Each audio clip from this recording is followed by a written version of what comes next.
อาอายออกมาขอบบุญขอบคุณ FC ท่านนี้ยกไงต่อไปอาอายคงจะได้รับคงจะได้นอนอยู่ในรถเก่งแบบสะดวกสบายบ่ต้องตกเบาะอีกแล้วกล่าวทักทายสบายดี FC ทุกคน FC ทุกทานเนาะมาพบมาพอกับค่อยเจบ่ลาวในครั้งนี้ในคลิปนี้มาเอาซัดตอนแรงๆเลยท่านผู้ชมปัจจุบันนี้ตาเว้นกำลังจะตกดินช่วงนี้แหละเป็นช่วงที่แดดแห้งแดดกล้าที่สุดแต่ว่าแดดแห้งแดดกล้าแต่ว่ามันก็บ่ร้อนได้ช่วงนี้มันจะมีลมพัดมาบ่อยๆมันจะบ่ร้อนเท่ากับตอนประมาณเที่ยงวันแล้วก็1 โมงท่านผู้ชมเนาะตอนนี้หลายคนก็กำลังจะห้างหากะเกี่ยมไปให้ไปสวนเลิกการเลิกงานมาแล้วเข้าสวนพักพดน้ำสวนไปเกลือเป็ดเกลือไก่ท่านผู้ชมเนาะดูแลคอกหมอกคอกหมูคอกเป็ดคอกไก่แล้วแต่แต่ละคนภารกิจของแต่ละคนมันก็บ่คือกันเนาะทักทายสบายดีนั่นกันคลิปนี้ก็เป็นเรื่องราวข่าวสารเกี่ยวกับตัวน้องอาอายเรื่องศิลปินตัวน้อยของวงเสียงวีฮกเบื้องลึกเบื้องหลังทุกคนการใช้ชีวิตของคนอยู่ในวงหมอลำนี่บางครั้งเฮาก็บ่ฮู้เขาอยู่จังไดเขานอนจังไดเฮาก็ไปเห็นแต่ว่าเนาะฮอดมือแสดงแล้วก็พวกคอนวอยพวกนักดนตรีก็จะคนเครื่องดนตรีคอนวอยก็จะเป็นผู้ทำหน้าที่ไปตั้งเวทีเลือกม่องนี่จะตั้งเวทีม่องนั่นจะให้เป็นที่พักของบรรดาศิลปินและแดนเซอร์สมาชิกภายในวงอันนี้คือหัวหน้าคอนวอยเป็นตัวจัดสรรตั้งแต่งท่านผู้ชมเนาะและยังมีอีกหน่วยงานหนึ่งเป็นหน่วยงานที่กางเต้นเนาะคือวงใหญ่ๆนี่มันจะมีคนฮับกางเต้นให้บรรดาศิลปินที่โด่งที่ดังเนาะแบบว่าศิลปินโด่งดังนี่ก็ต้องไปซ่าแน่จังหน่อยนึงไปแล้วก็เข้าไปอยู่ในเต้นตัวเองเลยมันมีคนกะเกี่ยมเต้นไว้ให้เรียบร้อยแล้วเนาะเขามีการให้รางวัลน้ำใจกันผู้ใดกางเต้นให้ศิลปินดังและน้องอาอายก็น่าจะเป็นแบบนั้นบ่ทานผู้ชมเนาะอันนี้เฮาก็บ่ฮู้จนมาเห็นคลิปนี้ทานผู้ชมเป็นคลิปของมื้อเช้านี่แหละเนาะเฮาหาก็ฮู้ว่าที่ผ่านมานี่น้องอาอายนี่นอนน้ำรถเก่งคันนึงไปนำคนซื้อหยังก็เขาเอิ้นว่าซื้อหยังเนาะบริการแม็กทานผู้ชมเนาะแล้วแม่นนอนนำบริการแม็กบ่นอนบางครั้งก็นอนสะดวกสบายบางครั้งก็นอนบ่สะดวกสบายพอปานใดบางครั้งก็ตกฮอดเบาะนอกเบาะนั่งเพราะว่ารถเก่งพวกเจ้าก็ฮู้รถเก่งอยู่ทางด้านหลังนี่มันจะเป็นเบาะนั่งให้นั่งได้ประมาณ4 คนแยกกัน4 คนแล้วความกว้างของเบาะนั่นก็สิประมาณ30 เซนบ่40 เซนความกว้างเนาะเพราะนั้นคนเข้าไปนอนนี่อาศัยแต่นอนอย่างเดียวถ้าตีงไปตีงมาฟื้นคิงไปฟื้นคิงมาแล้วก็ตกคลอบลงลุมหั่นแล้วบัดนี้มี FC ท่านนึงท่านผู้ชม FC ท่านนึงเห็นน้องอาอายนอนแบบนี้แล้วนอนแบบทุกข์นอนแบบยาก FC ก็เลยว่าอีดูสงสารเนาะเลยว่าโอนเงินมาให้ทางบริการแม็กบ่เพิ่นไปซื้อมาปูให้เพื่อว่าให้น้องอาอายนอนรับแบบสะดวกสบายช่วงที่เดินทางไปต่อที่แสดงม่องใหม่ท่านผู้ชมเนาะเพราะเป็นอย่างจึงว่าแล้วนี่อย่าลืมว่าโมงที่เฮานอนศิลปินเขาทำการทำงานโมงที่เฮาทำการทำงานศิลปินอาศัยช่วงนั้นนอนตอนกลางคืนนี่บ่มีสิทธิ์นอน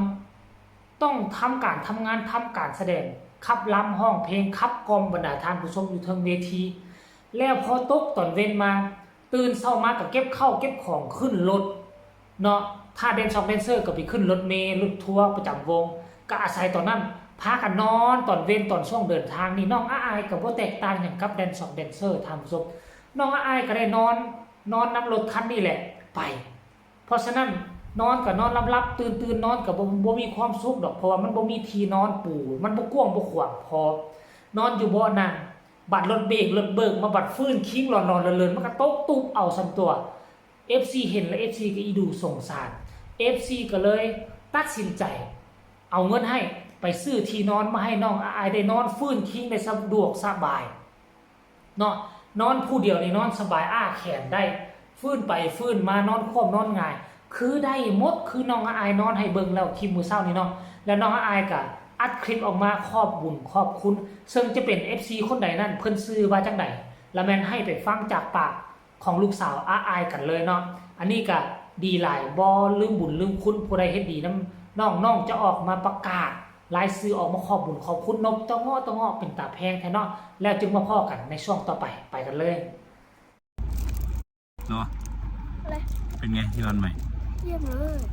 นอนดีไหมครับขอบคุณพี่ล่ะพี่หรือแม่ขอบคุณพี่หรือแม่เตือนใจแม่พี่หรือแม่นี่แหละ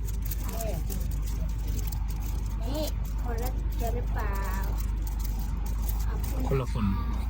ขอบคุณที่ซื้อที่นอนให้ล่ะขอบคุณพ่อใหญ่แม็กที่ไปซื้อหนูจะไม่ตกบ่ออีกแล้วนอนค่ะหนูจะไม่ตกบ่อหนูจะนอนตีลังกาโชว์ค่ะ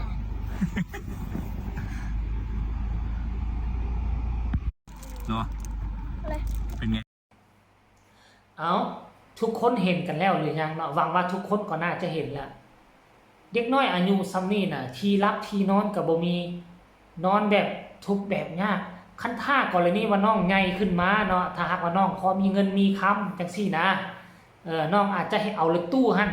ไปเฮ็ดเป็นรถอาจเฮ็ดเป็นรถนอนทางผู้ชมเอารถตู้แล้วไปปรับเฮ็ดเป็นรถนอนก็ได้เอาเบาะออกเอาเตียงใส่เอาห้องน้ำใส่ติดแอร์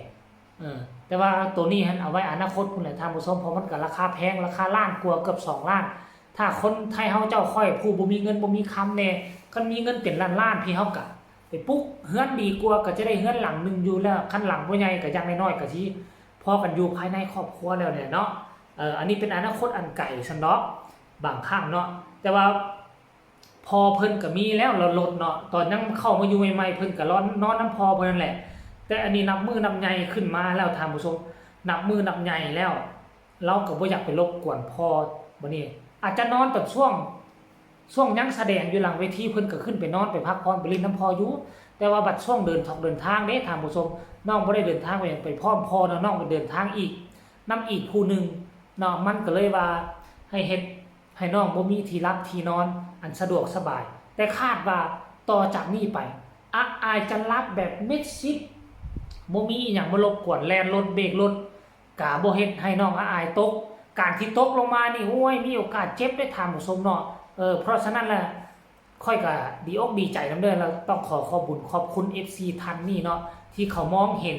เรื่องทุกข์เรื่องยากเรื่องลำบากของหลานสาวอายเนาะคนอื่นบ่คิดบ่ได้แต่ว่า FC ท่านนี้เราคิดได้เราตัดสินใจโอนมาไล่ให้ไปซื้อเลยก็ซื้อมาเรียบร้อยมาใส่แล้วเห็นน้องอายออกมาอัดคลิปนี่นอนได้สบายนักคักแน่นหนาดีอายนอนโอ้ถือว่าหายห่วงตอนนี้ไปอายก็จะได้นอนรับนอนดีและตกตอนกลางคืนมาก็จะได้มีใบหน้าที่ยิ้มแย้มแจ่มใสนอนอิ่มตาแล้วก็พร้อมที่จะแสดงให้พ่อแม่ FC